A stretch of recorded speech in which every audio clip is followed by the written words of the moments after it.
خب سلام دوستان عزیز، با یه ویدیو دیگه در خدمتتونم.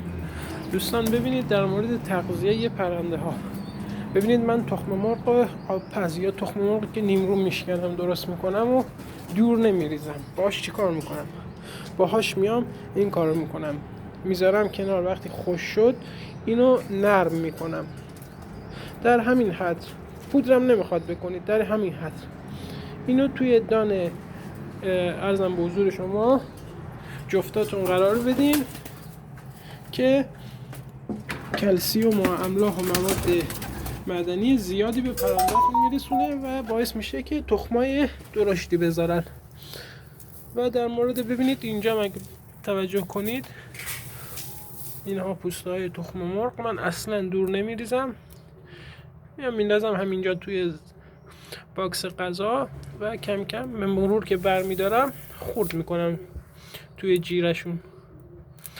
و الانم که هوا سرده، شما اگر کبوتر رنگه دارید، کبوتر رنگه خودتون دیگه میدونید، شامل کبوتر کله، سینه، اینجور چیزای کفتر رنگه، دم سفیدا، اینجور کفترها تو دانشون هوای سرد برای فصل زمستون شما باید تقریبا نصف ارزن بدید، نصف هم گندم.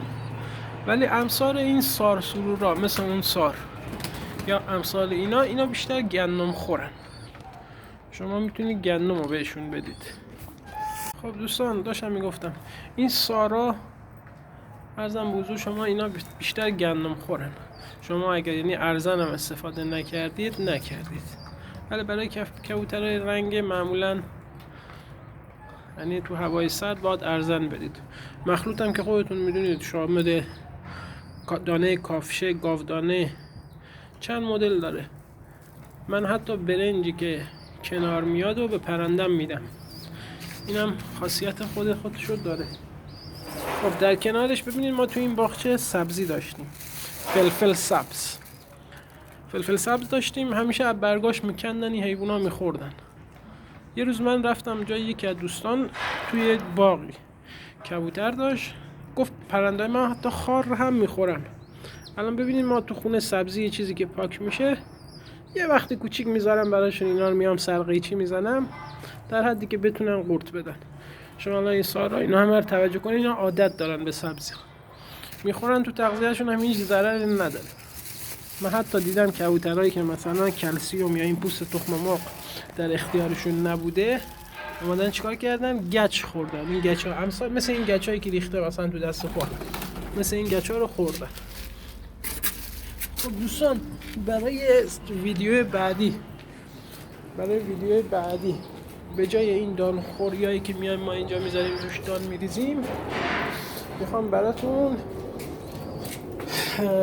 یک دونه دانخوری دستی براتون درست کنم که کبوتر قشنگ ازش استفاده میکنه و هیچ دورریزی هم نداره. آموزش اینو توی ویدیوی بعدی من دنبال کنید.